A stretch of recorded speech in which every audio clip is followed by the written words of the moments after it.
अरे चल कालू, दुकान को बंद करते हैं और घर की तरफ बढ़ते हैं। अरे सेठ जी, आज क्या हो गया जो इतनी जल्दी दुकान बढ़ाने को कह रहे हो? अरे कालू, मैंने कई दिनों से घर की सफाई नहीं की, इसलिए मैं सोच रहा हूँ कि आज तुझे घर पे ले जाऊं और तुझसे पूरे घर की सफाई करवा लूं। अरे बाप रे, आज तो बुरा फंसा मैं। लगता है आज मुझे ये मार के ही दम लेगा। अरे कालू, देख क्या रहा है, जल्दी दुकान बढ़ा। वहीं दूसरी ओर विजय अपनी पत्नी को अस्पताल में दाखिल करा देता है। तभी डॉक्टर विजय से बात करते हुए बोलता है, विजय, तुम्हारी पत्नी का ऑपरेशन करना होगा। ऑपरेशन के बाद ही तुम्हारी पत्नी की सांस की परेशानी खत्म होगी। लेकिन डॉक्टर साहब, ऑपरेशन में कितने पैसे लगेंगे? देखो विजय, ऑपरेशन में पूरे 5 लाख रुपए लगेंगे। डॉक्टर की ये बात सुनकर विजय बहुत घबरा जाता है। और तुम्हें जल्द से जल्द पैसे जमा करवाने होंगे विजय, वरना तुम्हारी पत्नी का ऑपरेशन नहीं हो पाएगा। नहीं डॉक्टर साहब, आप चिंता मत कीजिए, मैं पैसों का जुगाड़ कर लूंगा। बस आप जल्द से जल्द ऑपरेशन की तैयारी कीजिए। तुम्हारे पास सिर्फ 24 घंटे का समय है विजय। ऑपरेशन कल होगा, इसलिए तुम कल तक पैसों का बंदोबस्त कर लेना। अरे ये सेठ दिखने से तो अनपढ़ लगता है, पर ना जाने इसके घर में इतनी किताबें क्या कर रही हैं। तभी कालू को विजय की आवाज सुनाई पड़ती है। सेठ जी, आप कहाँ हैं? जल्दी बाहर आइए, बड़ी मुसीबत आ गई है। अरे क्या हुआ विजय, क्यों चिल्ला रहा है? सेठ जी, अब आपको क्या बताऊं, डॉक्टर ने सुशीला के ऑपरेशन के लिए 5 लाख रुपए मांगे हैं। क्या आप मेरी मदद कर सकते हैं? आपका बहुत भला होगा सेठ जी।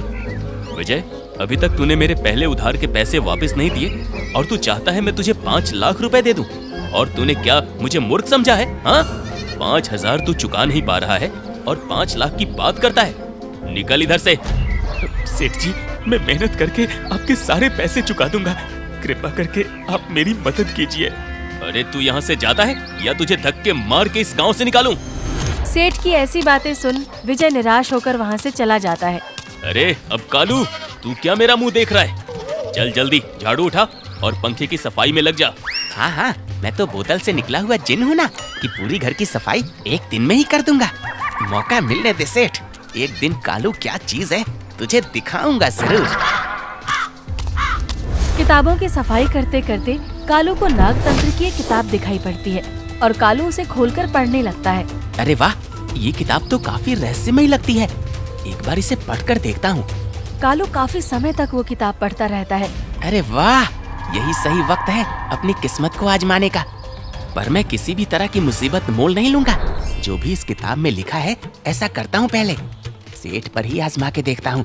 हाँ, यही सही रहेगा। तभी कालू भागता हुआ सेठ के पास जाता है। अरे सेठ जी, आज के बाद हमारी किस्मत बदल जाएगी और आपको नूडल्स बेचने की भी जरूरत नहीं पड़ेगी। अरे कालू, क्या बकता जा रहा है? काम पूरा हुआ या नहीं? ये सब सुनने के लिए मेरे पास वक्त नहीं है। अरे सेठ जी, आप एक बार सुनकर तो देखो। आपकी इन किताबों में से मुझे एक नागतंत्र की किताब मिली है और इसमें लिखा है कि हमारे गांव के बाहर जो बरगद का बड़ा वृक्ष है ना, वहाँ पर खजाना गड़ा हुआ है, परंतु जो भी उस खजाने को खोदने जाएगा वहाँ पर एक नागगण आकर उसे मार डालेगा। अरे तो इसमें इतना खुश क्यों हो रहा है तू? क्या मरने जा रहा है वहाँ? अबे कालू, पंखे साफ करके जाना मरने, समझा? अरे नहीं सेठ जी, आप पूरी बात तो मुझे बताने दो। इस किताब में उस नागगण से बचने का इसमें उपाय भी लिखा हुआ है। यहाँ लिखा हुआ है कि अगर उस बरगद के वृक्ष पर कोई सफेद कपड़ा बांध दे तो उस नागगण से बचा जा सकता है। पर नागतंत्र की किताब में ऐसा लिखा हुआ है कि वो नागगण किसी को वहाँ पर सफेद कपड़ा बांधने नहीं देते। अरे तो मेरा सर क्यों खा रहा है? कालू, पहले सोच, उस बरगद के पेड़ पर सफेद कपड़ा कैसे बांधा जाए? अरे सेठ जी, आप मेरे होते चिंता क्यों करते हो? मैं उस बरगद के पेड़ पर सफेद कपड़ा बांध आऊंगा। अरे वाह, तू इतना साहसी है, मुझे पता नहीं था कालू, तू मेरे लिए इतना कुछ करेगा। सेठ, अभी तो देखता जा क्या होगा। जब नागों की पूरी टीम तुझे खेतों में दौड़ाएगी ना, तब पता चलेगा कालू क्या चीज है। लेकिन सेठ जी, ये बहुत जोखिम का काम है। अब मैं ये काम मुफ्त में नहीं करूंगा, मुझे पूरे 20 लाख रुपए चाहिए इस काम के।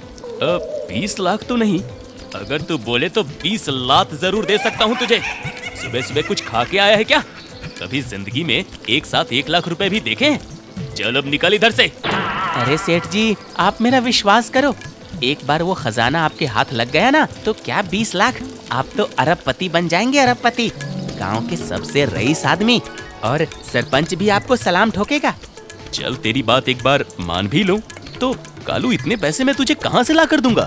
जैसी आपकी मर्जी है सेठ जी, देख लीजिए। सस्ते का सौदा है अरबपति बनने का, लेकिन अब किसी को बनना ही नहीं है तो मैं क्या ही कर सकता हूँ। लेकिन एक बार फिर से बोल देता हूँ, अगर कभी आपका मन बदला और अगर आपको खजाना चाहिए तो आपको मुझे पूरे 20 लाख रुपए देने होंगे। मुझे कहीं न कहीं से 20 लाख रुपए का बंदोबस्त करना पड़ेगा, तभी वो खजाना मेरे हाथ लगेगा। इस कालू का कोई भरोसा नहीं, क्या पता ये किसी और से सौदा कर ले अपनी जान का। ठीक है कालू, तू कुछ देर यहीं रुक, मैं सरपंच के यहाँ से अपना घर गिरवी रखकर तुझे 20 लाख रुपए दे देता हूँ।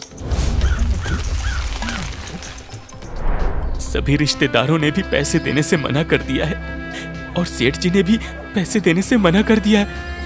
अब मैं क्या करूँ आखिर? अपनी पत्नी के ऑपरेशन के लिए पैसे ना मिलने के कारण विजय काफी उदास हो जाता है। वहीं दूसरी तरफ जग्गा सेठ अपना घर गिरवी रखकर कालू को 20 लाख रुपए दे देता है। देख कालू, मैंने तुझे पूरे 20 लाख रुपए दे दिए हैं। अब तू जल्दी जाकर उस बरगद के पेड़ पर सफेद कपड़ा बांध कर आ। जी सेठ जी, मैं अभी जाता हूँ, उस बरगद के पेड़ पर कपड़ा बांध कर आता हूँ। फंस गई चिड़िया जाल में। अरे सेठ, अब तो मैं जा रहा हूँ, पर कभी वापस नहीं आऊंगा। हाँ, और तेरे 20 लाख रुपए भी कभी वापस नहीं करूंगा। अब कल्लू हुआ गांव से फरार। तभी कालू वहाँ से चला जाता है। अरे, ये कालू का बच्चा अभी तक वापस क्यों नहीं आया? कहीं ये भाग तो नहीं गया? आखिर मैं क्या करूं? सेठ सारी रात चिंतित रहता है और कालू के बारे में सोचता रहता है। अरे जग्गा भाई, प्रणाम। सुबह सुबह किसका इंतजार कर रहे हो अपने घर के बाहर? अरे कुछ नहीं किशोर, बस कालू का इंतजार कर रहा था। उससे कुछ काम है। अरे लेकिन जग्गा भाई, कालू तो मुझे कल शाम को मिला था। वो कह रहा था कि वो अपने गांव जा रहा है और वो भी हमेशा हमेशा के लिए। पर उसने बताया कि वो कभी वापस नहीं आएगा। बहुत खुश दिख रहा था। कुछ बात है क्या जग्गा भाई? क्या तू सच बोल रहा है किशोर? अरे जग्गा भाई, मैं तेरे से झूठ क्यों बोलूंगा? अब मैं चलता हूँ, मुझे जाना है। तभी किशोर वहाँ से चला जाता है और जग्गा के पैर से जमीन खिसक जाती है। नहीं नहीं, ऐसा नहीं हो सकता। कालू अगर मेरे पैसे लेकर भाग गया ना, और मैंने अगर सरपंच के पैसे वापस नहीं लौटा पाए तो वो मेरा घर मुझसे छीन लेगा। आखिर अब मैं करूँ तो क्या करूँ? तभी जग्गा देखता है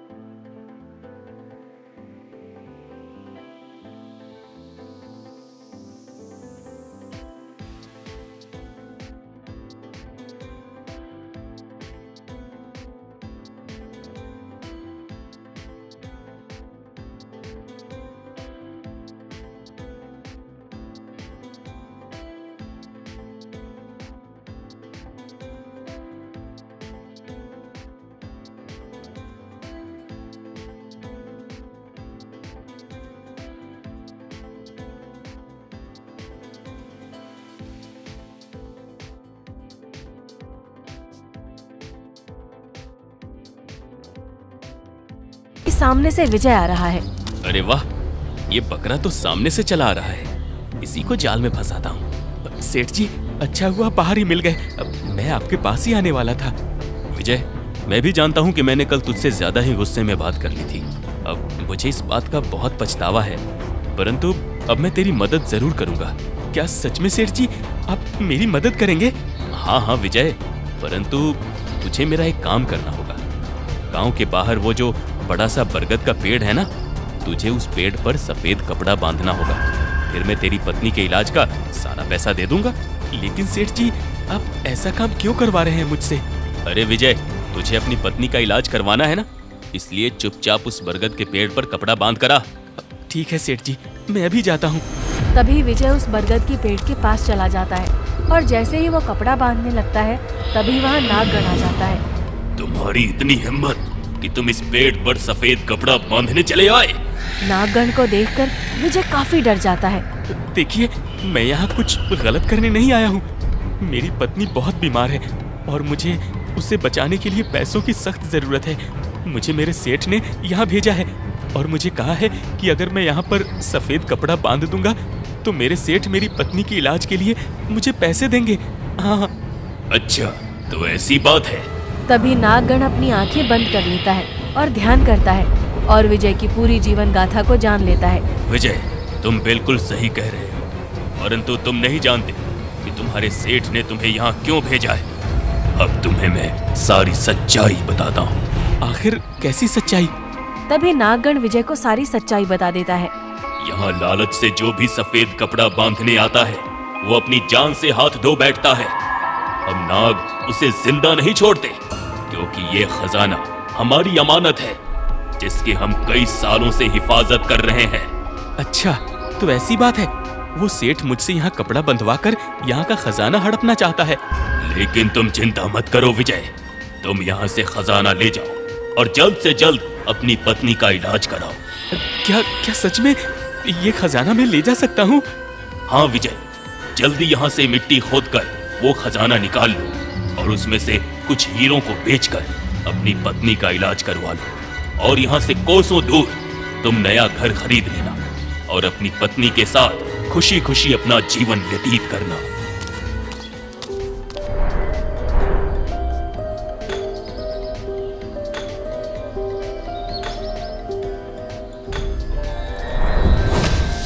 तभी विजय वहाँ से खजाना निकालकर चलने लगता है।